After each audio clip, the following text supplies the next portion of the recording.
पीछे से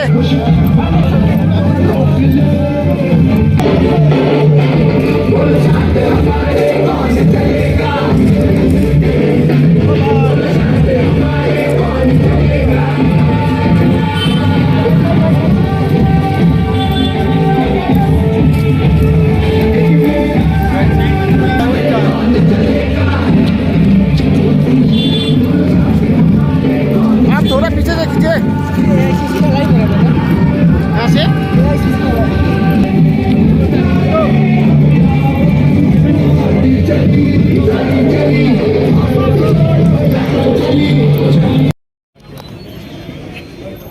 आप लोग गवाह है कि आप कांग्रेस पार्टी की अगुवाई में जैसे हिंदुस्तान में भारत जोड़ो यात्रा चल रही है, भारत जोड़ो यात्रा के मुताबिक बंगाल में भी हम लोग ये तय किया था कि सागर से पहाड़ तक पदयात्रा करें और ये मकसद रखते हुए और जमीनी हकीकत में तब्दील करने के लिए लगातार पिछले महीनों से हम लोग पदयात्रा में शामिल होते हुए एक के बाद एक डिस्ट्रिक्ट गुजारते हुए आज हमारे बंगाल के दार्जिलिंग हिल पे आप पहुंचे। कार्शियंग दार्जिलिंग हिल का एक हिस्सा है। दार्जिलिंग कार्शियंग कालिम्पोंग सिर्फ बंगाल नहीं, सारे हिंदुस्तान के लोग घर घर के आप लोग ये दार्जिलिंग कार्शियंग और कालिम्पोंग के बारे में जानते हैं। हमारे बंगाल में एक तरफ सागर तो दूसरी तरफ हिमालय पर्वतमाला, इधर कंचनजंगा दुनिया के 3 सबसे ऊंची पहाड़ों में गिना जाता है और उधर हमारे बे ऑफ बंगाल। मैं ये बात इसलिए कह रहा हूं कि हमारे बंगाल में पहाड़ है, डुआर्स है, तराई है, प्लेन्स है, सागर भी है, हर एक किस्म के भाषा है, हर एक किस्म के तहजीब है। फिर भी ये बंगाल में हम लोग एक साथ सदियों से जी रहे हैं। इसी तरह हिंदुस्तान में भी विविधता में एकता, अनेकता में एकता, ये हमारे हिंदुस्तान की तहजीब है, ये गंगा यमुना की तहजीब है। हम दुनिया को कहते हैं कि वसुधैव कुटुंबकम, सारे दुनिया हमारे हिस्सेदार है। लेकिन हिंदुस्तान में आज हम देख रहे हैं कि नफरत की एक नया सिलसिला शुरू हो चुकी है, सिर्फ सियासी रोटी सेकने के लिए। ये हिंदुस्तान की आजादी के लिए हिंदुस्तान के हर जात, हर धर्म, हर मजहब के लोगों ने अपने कुर्बानी दी है, बलिदान दिए, अपने जीवन का न्यौछावर करते हुए हजारों शहीदों की बदौलत ये हिंदुस्तान में हम आजादी हासिल किए हैं। तो इसलिए हम ये कहना चाहते हैं कि आजादी की कभी नहीं हम शाम होने देंगे। शहीदों की कुर्बानियों को बदनाम ना होने देंगे। बची रहे जब तक एक बूंद लहू अपने रंगों में भारत माता की आंचल को नीलाम न होने देंगे। इसी मकसद को सामने रखते हुए हमारे पार्टी, कांग्रेस पार्टी सदियों से लड़ रही है। हमारे नेता महात्मा गांधी, हमारे नेताजी सुभाष चंद्र बोस हमें क्या सिखाया। आज सुभाष चंद्र बोस की 126वां जन्म तिथि है। सारे दुनिया में हमारे देश नायक सुभाष चंद्र बोस की आज की इस तिथि को बड़े सम्मान के साथ मनाया जाते हैं। बहुत सारे समारोह सारे हिंदुस्तान में और सारे दुनिया में नेताजी सुभाष चंद्र जी की याद में आज पालन होते जा रहे हैं। महात्मा गांधी जी नेताजी सुभाष चंद्र बोस को कहते थे कि प्रिंस ऑफ द पैट्रियट्स। उनमें नेताजी सुभाष चंद्र बोस प्रिंस है, राजपूत। ये prince of the patriot. Netaji Mahatma Gandhi को क्या कहते थे? फादर ऑफ द नेशन, हमारी जाति की पिता, देश की पिता। तो ये हमारा महात्मा गांधी जी के साथ नेताजी की ये ताल्लुका। महात्मा गांधी हमें सिखाया, a small body of determined spirits fired by the unquenchable faith in their mission can alter the course of history. हम छोटे हो सकते, लेकिन अगर हमारे अंदर जीत रहे, हमारे अंदर दृढ़ता रहे, तो हम इतिहास बना सकते, इतिहास बदल नहीं सकते। इसीलिए मैं ये मुद्दा उठा रहे हैं। आज से लगभग 138 साल पहले हमारे कांग्रेस पार्टी 1885 साल 28 दिसंबर को प्रतिष्ठा हुई थी। उस समय हमारे पार्टी की सदस्य थे, कितने जानते हैं? सिर्फ 72 जन कांग्रेस पार्टी वर्कर को साथ में लेकर कांग्रेस ने हिंदुस्तान के आम लोगों को ये नारा लगाया, ये मुहिम छेड़ा था कि हिंदुस्तान को आजाद करना चाहिए।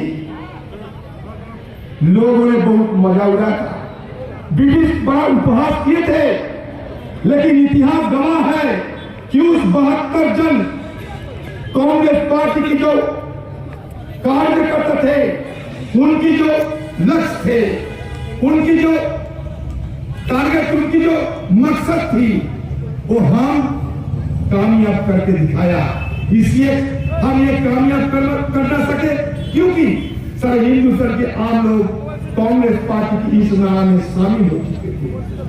उस समय महात्मा गांधी जी ये भी नारा लगाया था, ब्रिटिश हिंदुस्तान छोड़ के चले जाओ, भारत छोड़ो आंदोलन छेड़ा था, जिसका क्विट इंडिया मूवमेंट में जाना जाता। Quit India movement Mahatma Gandhi ji 1942 में क्विट इंडिया मूवमेंट शुरू कर दी। उसी समय सुभाष चंद्र बोस ने भारत चलो, दिल्ली चलो, ऑनवर्ड्स टू दिल्ली नारा लगा दी। 64,000 फौज लेके आजाद हिंद फौज बनाया, 26,000 उनमें शहादत ली। फिर भी अपने लक्ष्य पूरा करने के लिए ऑनवर्ड्स टू दिल्ली ये जाकर छेड़ा था और सारे हिंदुस्तान के आम लोगों के अंदर जो जज्बा पैदा किया था, हिंदुस्तान की ब्रिटिश सिपाहियों, ब्रिटिश फौजों के अंदर जो जज्बा पैदा किया था, उसके चलते एक तरफ और महात्मा गांधी जी की भारत छोड़ो यात्रा की चलते, भारत छोड़ो आंदोलन की चलते सारे हिंदुस्तान के आम लोगों को इकट्ठे करके जो संघर्ष शुरू हुई थी, जो आंदोलन हुई थी, उस समय दोनों मिलकर हमारी हिंदुस्तान आजाद हुई थी। इसलिए नेताजी सुभाष चंद्र बोस ये कहते थे, one individual may die for an idea. One individual may die for an idea, but that idea, after his death, will incarnate in 1,000 lives. मतलब एक व्यक्ति अपने आइडिया के लिए जिंदगी गवा सकते हैं और वो रहे या ना रहे, उनकी मौत भी हो जाए, फिर भी वो आइडिया इंटरनेट होते हैं, दूसरों के अंदर चले जाते हैं और जुग जुग में ये आइडिया चलते रहते। आज देखिए नेताजी की उस आइडिया को सारे हिंदुस्तान आज भी मान के चल रहे हैं। हमें पता नहीं नेताजी सुभाष चंद्र बोस कब कैसे उनकी मौत हुई थी। दुनिया में शायद ऐसा कोई ट्रैजिक हीरो होंगे जिनकी जन्म तिथि तो पता है, लेकिन तिरोधान तिथि मतलब मृत्यु दिन जिनकी पता नहीं है। फिर भी नेताजी हमारे लिए नेताजी है, करते हैं। आज नेताजी को हड़पने के लिए, नेताजी को खरीद करने के लिए एक बड़ा साजिश रचे जा रहे हैं। आज सत्तारूढ़ पार्टी नेताजी को सामने रखते हुए मार्केट में अपना सियासी कार्रवाई शुरू कर चुके हैं।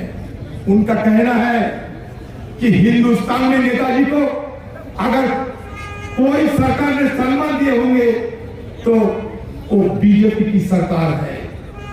मैं इसी मुद्दे पे, इस लिहाज से एक बात जरूर कहना चाहते हैं कि नेताजी ने अपने खुद एक किताब लिखी थी इंडियन स्ट्रगल। उसमें नेताजी ये कहते हैं कि मैं एक बार बीजेपी पार्टी को जो उस समय की जो नेता थे दूसरे नाम पे हिंदू महासभा, उन नेता का नाम था वीर सावरकर। मैंने वीर सावरकर से बात किया था, मैंने मोहम्मद अली जिन्ना से भी बात किए थे। मोहम्मद अली जिन्ना मुझे समझाया था कि मैं ब्रिटिश हुकूमत की सहायता लेते हुए, मदद लेते हुए मैं पाकिस्तान बनाऊंगा। और वीर सावरकर का यह कहना था कि मैं ब्रिटिश हुकूमत की मदद लेते हुए मैं भारत में एक हिंदुओं का फौज बनाऊंगा। नेताजी जब दिल्ली चलो नारा लगाते हुए ब्रिटिश को हिंदुस्तान से खदेड़ने के लिए जंग छेड़ दिया था, उस समय आज की बीजेपी पार्टी की जो पूर्व पुरुष थे, जो उनका पुरखों ने उनका यह नारा था कि ब्रिटिश को हिंदुस्तान से नहीं हटाना चाहिए, क्योंकि ब्रिटिश अगर हट जाएगी तो हिंदुस्तान मुगलों के हाथ में आ जाएगी, मुगलों की कब्जे में आ जाएगी। आज वो पार्टी नेताजी को बाधा करते हुए आज हमें गुमराह करने की कोशिश करते हैं, हिंदुस्तानियों को गुमराह करने की कोशिश करते हैं। ये आप लोगों के सामने मैं इसलिए कह रहा हूं कि हमें इस विषय पे सतर्क होना चाहिए। इतिहास इत्तेफाक, कुर्बानी, नेताजी की फौज की ये नारा था। नेताजी की फौज में Mahatma Gandhi brigade, Khan Abdul Gaffar Khan brigade, Maulana Abul Kalam Azad brigade, Jawaharlal Nehru brigade, रानी लक्ष्मीबाई ब्रिगेड थे, लेकिन वीर सावरकर की ब्रिगेड नहीं थे।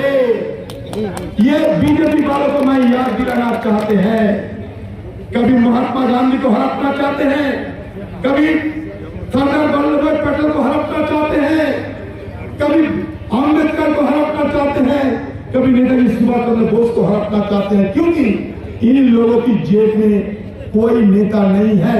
इन लोगों के अपने इतिहास में ऐसा कोई नेता नहीं है जिनकी नाम सामने रखते हुए हिंदुस्तान के आम लोगों को कुछ समझाना चाहिए। इसलिए आज महात्मा गांधी जी की मार्केटिंग कर रहे हैं। जिस महात्मा गांधी को हत्या किया था आरएसएस वालों ने, उस महात्मा गांधी की मार्केटिंग कर रहे हैं जैसे कि नेताजी की मार्केटिंग किया जा रहे हैं। तो इसलिए हम सबको इस विषय पे हमें ध्यान रखना चाहिए कि हमारे इतिहास को कोई बदलाव ना कर सके। हमारे इतिहास को ये सत्तारूढ़ पार्टी चाहते हैं इतिहास को बदलते हुए उनकी अपना राय, उनके अपना निर्णय को हमारे हिंदुस्तान के आम लोगों के अंदर जहन में घुसा दिया जाए। इसलिए हमारा संघर्ष, ये देश सबका है, ये देश सबका रहना चाहिए। अगर हम सब एक कट्टर ना रहे तो हमारे देश कमजोर होंगे। हमारे दार्जिलिंग भाइयों, ये भानुभक्त जी आदि कवि की यह भूमि है, वीरों की यह भूमि है। हमारे हिंदुस्तान के सबसे ताकतवर जो फौजी हैं वो गोरखा रेजिमेंट माना जाता। उसी इलाका में हम लोग आए हैं आज वीरों की सरजमीन में। जब हम लोग आए हैं तो हमारा वीरता जरूर हिंदुस्तानियों को आजमाने का मौका मिलेगा। हमारे पार्टी कांग्रेस पार्टी धर्मनिरपेक्ष लोकतांत्रिक एक देश बनाना चाहते हैं। सबका तरक्की हमारा लक्ष्य है। हिंदुस्तान में कोई ऊंचा नीचा नहीं है। हिंदुस्तान में सबका हक बराबर है। आज सबका हक बराबर नहीं होते हैं, इसलिए हम लोग शामिल हुए हैं इस आंदोलन में। जो आंदोलन राहुल गांधी के नेतृत्व में सारे हिंदुस्तान में हम लोग वाह कर रहे हैं। हिंदुस्तान के हम लोग कहते हैं कि जिस परिवार में इंदिरा गांधी शहादत ली, राजीव गांधी शहादत ली, उन परिवार की और एक नौजवान फिर भी भारत जोड़ो के चलते ये जो लंबा सफर तय किए है, ये सफर आज नहीं तो काल हिंदुस्तान के आम लोगों की आशीर्वाद और दुआ लेते हुए नया हिंदुस्तान जरूर बनाएंगे। ये हमारा दिलो यकीन है, ये यकीन के साथ हम कह सकते हैं। कांग्रेस पार्टी कभी लगता है कमजोर हो गए, कभी लगता है ताकतवर हो गए। घबराओ नहीं, हम कभी आम लोगों के साथ गुमराह की राजनीति नहीं करते। राजीव गांधी जी दार्जिलिंग की समस्या को समाधान करने के लिए क्या क्या कदम उठाई सारे लोग यहाँ से जानते हैं। इंदिरा गांधी क्या क्या कदम उठाई सब लोग यहाँ जानते हैं। मैं जानता जब इंदिरा गांधी सत्ता में नहीं थे उस समय भी ये दार्जिलिंग दौरा किया था। सारे इतिहास में ये लिखा हुआ है। आज कभी गोरखालैंड देंगे, कभी कामतापुरी लैंड देंगे, कभी ये देंगे, कभी वो देंगे। तरह तरह की बहानाबाजी होते हैं। हम लोग चाहते हैं हम लोगों की जिंदगी की तरक्की, मूलभूत समस्या को मुहैया किया जाए, लोगों की नौकरी और रोटी रोजी हो, खाना पूर्ति हो, यही हमारा मकसद है। लोगों को गुमराह करते हुए चुनावी जीत हासिल करने के लिए हम लोग यहाँ नहीं आए हैं।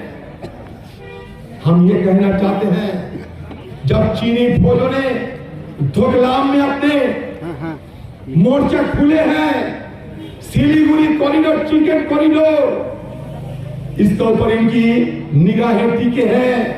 वो चाहते हैं सिलीगुड़ी कॉरिडोर को आज नहीं तो कल किसी हालात में ये सिलीगुड़ी कॉरिडोर को कमजोर करते हुए अपना नापाक इरादे को चाहते हैं तब्दील करने के लिए। तो इसलिए जो पार्टियां ये सारे क्षेत्र को लेकर कभी कामतापुर लैंड, कभी गोरखालैंड, तो कभी ये लैंड, कभी उत्तरालैंड, कभी यूनियन टेरिटरी, ये तरह तरह की बहानाबाजी करते हुए लोगों को गुमराह करना चाहते हैं। हम लोग ये बहानाबाजी में नहीं फंसना चाहते। हम जानते हैं कांग्रेस पार्टी के साथ कभी कोई रह सकते, कोई जा भी सकते। कांग्रेस पार्टी की मदद लेके सत्ता में शामिल हुए, सत्ता काबिज करने वाली ममता बनर्जी खुद कांग्रेस पार्टी की खिलाफत करते हैं।